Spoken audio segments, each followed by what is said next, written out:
थे। देखिए, हम भी सरकार में बहुत साल रहे।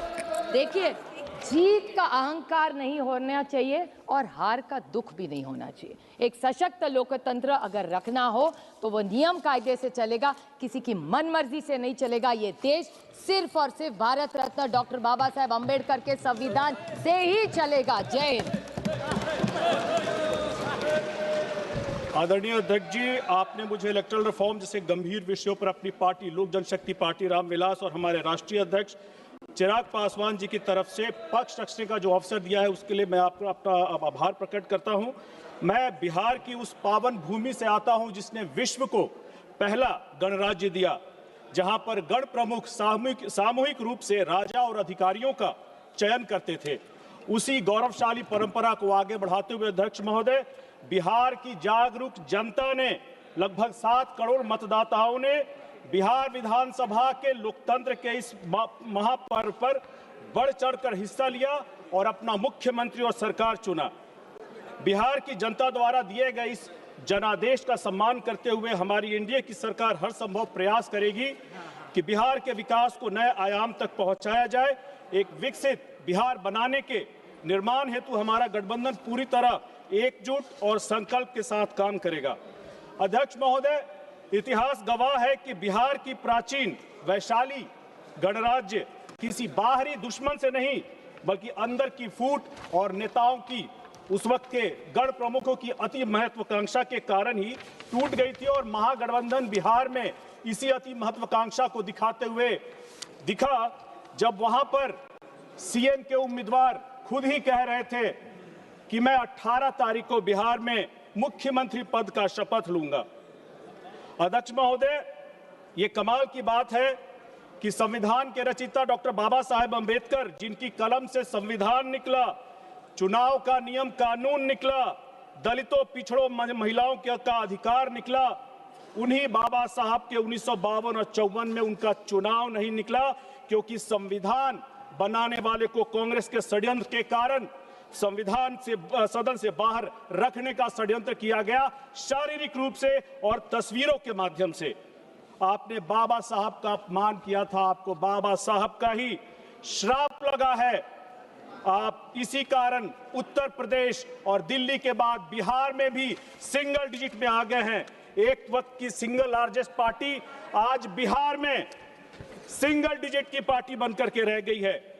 चुनाव सुधारों पर चर्चा करते हुए अध्यक्ष महोदय, मैं भारतीय लोकतंत्र की एक काली सच्चाई के बारे में आपका ध्यान दिलाना चाहता हूं। बूथ कैप्चरिंग जो स्वतंत्र भारत के दूसरे चुनाव 1957 में ही कांग्रेस के द्वारा एक संगठित बूथ कैप्चरिंग करके इस कुप्रथा की शुरुआत की गई थी। 1960 से लेकर के 1990 तक कांग्रेस ने बूथ कैप्चरिंग को बिहार में एक व्यवस्था बना दिया था। वोटर की पहचान से ज्यादा अपराधी की पहचान मायने रखती थी।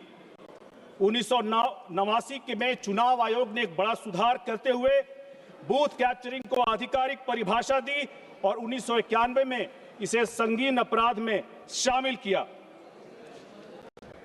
1975 में जब इलाहाबाद हाई कोर्ट ने श्रीमती इंदिरा गांधी को भ्रष्ट आचरण का दोषी ठहराते हुए उनके चुनाव को अमान्य किया था और चुनाव लड़ने पर प्रतिबंध लगाए थे, तब कांग्रेस ने लोकतंत्र का सम्मान नहीं बल्कि अपनी सत्ता बचाने के लिए आपातकाल लगाकर सीधे के सीधे लोकतंत्र की ही चोरी कर ली थी। अध्यक्ष महोदय, मैं 1990 के उस जंगल राज के दौर का गवाह हूं जब बिहार में बैलेट से नहीं बुलेट से नतीजे तय किए जाते थे। आज की पीढ़ी को जानना चाहिए, जहां मतदाता की आवाज बंदूक की आवाज से दबा दी जाती थी, जहां कांग्रेस ने अपने समय में बूथ कैप्चरिंग को व्यवस्था बनाया था, वहां राजद के जंगल राज में मतदान को एक जबरन व्यवस्था बना दिया गया था। लोकतंत्र का मंच नहीं, मतदान केंद्र लोकतंत्र का मंच नहीं, अपराधियों का नियंत्रण कक्ष में बदल दिए जाते थे। जहां आप या तो बूथ लूट ले या तो फिर बैलेट पेपर लूट ले और नहीं तो पूरा का पूरा आप बक्सा ही बदल दीजिए। चुनाव आचार संहिता नहीं बल्कि चुनाव भ्रष्टाचार संहिता, मॉडल कोड ऑफ करप्शन बन गया था। अध्यक्ष महोदय, एक बड़ा इन्हीं सब चीजों पर ये करने के लिए जो एक बड़ा चुनावी सुधार 2004 में ईवीएम के माध्यम से भारत में चुनाव का आधार बना। और मुझे बताते हुए आपको यह आश्चर्य भी होगा कि ईवीएम उसके बाद कांग्रेस की हर हार का जिम्मेदार भी बन गया। कांग्रेस पार्टी और राहुल जी ईवीएम पर आरोप लगाते लगाते 95 चुनाव हार चुके हैं। हिंदी फिल्मों में एक डायलॉग है कि फटा पोस्टर निकला हीरो। पोस्टर बार बार फट रहा है मगर हीरो नहीं, हार निकल रहा है। और सही भी है, हार ही निकलेगी, क्योंकि जब राजनीति को वर्क फ्रॉम होम की तरह चलाएंगे तो हार ही निकलेगी। लोगों का दिल जीतने के लिए जमीन पर उतरना पड़ता है। अध्यक्ष महोदय, अब तो बिहार में कांग्रेसी भी कह रहे हैं कि फटा पोस्टर निकला जीरो। माफ कीजिएगा अध्यक्ष महोदय, बिहार कांग्रेस ईवीएम पर 94 बार हार का आरोप लगाती है। अब से इनके दोषी होने का जो सबसे बड़ा आधार निकला है वो है एसआईआर। विपक्ष जिस एसआईआर को आज षड्यंत्र बता रहा है वह वास्तव में मतदाता सूची की सूचिता का वह संवैधानिक कार्यक्रम है। विपक्ष की असली समस्या एसआईआर से नहीं है। समस्या यह है कि एसआईआर से पहली बार वोट बैंक की राजनीति के नकली खंभे उखड़ गए हैं और लोकतंत्र में वही वोट रह गए हैं जो कि वैध हैं। अध्यक्ष महोदय, जो लोग एसआईआर पर सवाल उठा रहे हैं उन्हें समझना चाहिए कि यह कोई जल्दीबाजी का काम नहीं, लगभग 3 महीने का विस्तृत प्रक्रिया थी।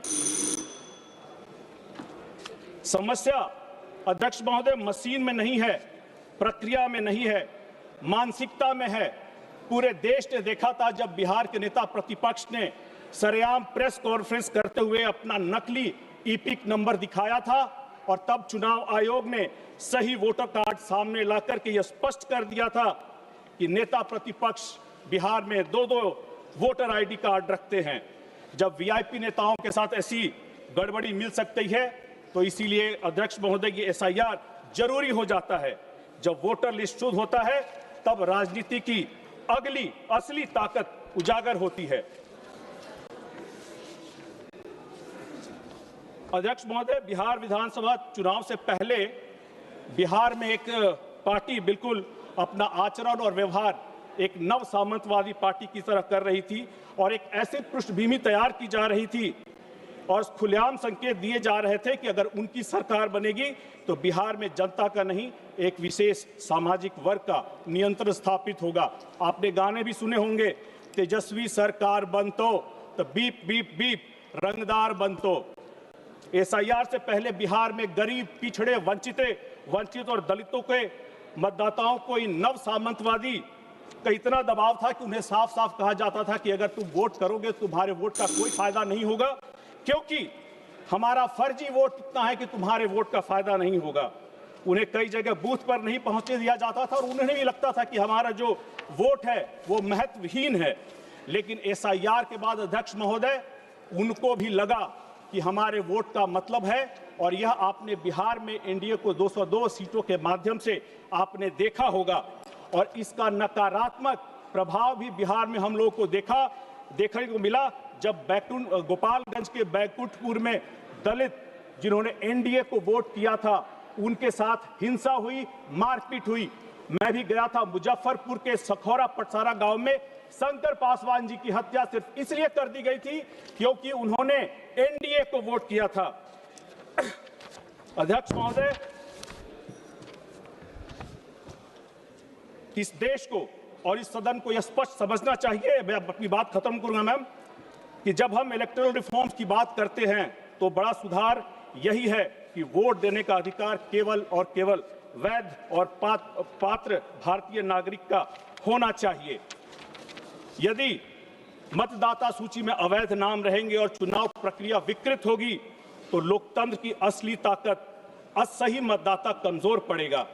चुनाव सुधार, विशेषकर एसआईआर जैसी पहल भारत के लोकतंत्र की रक्षा के लिए अनिवार्य है।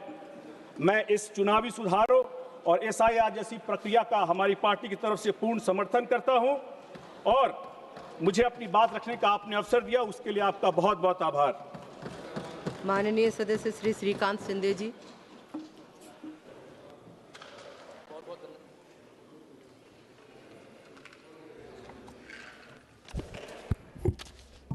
बहुत बहुत धन्यवाद आपका कि आपने मुझे इस महत्वपूर्ण विषय पर अपनी बात रखने का मौका दिया। आज हम इलेक्टोरल रिफॉर्म्स पर बात कर रहे हैं।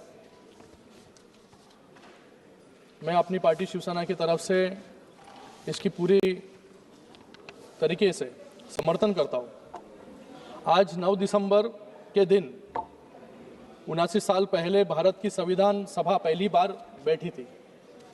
उस दिन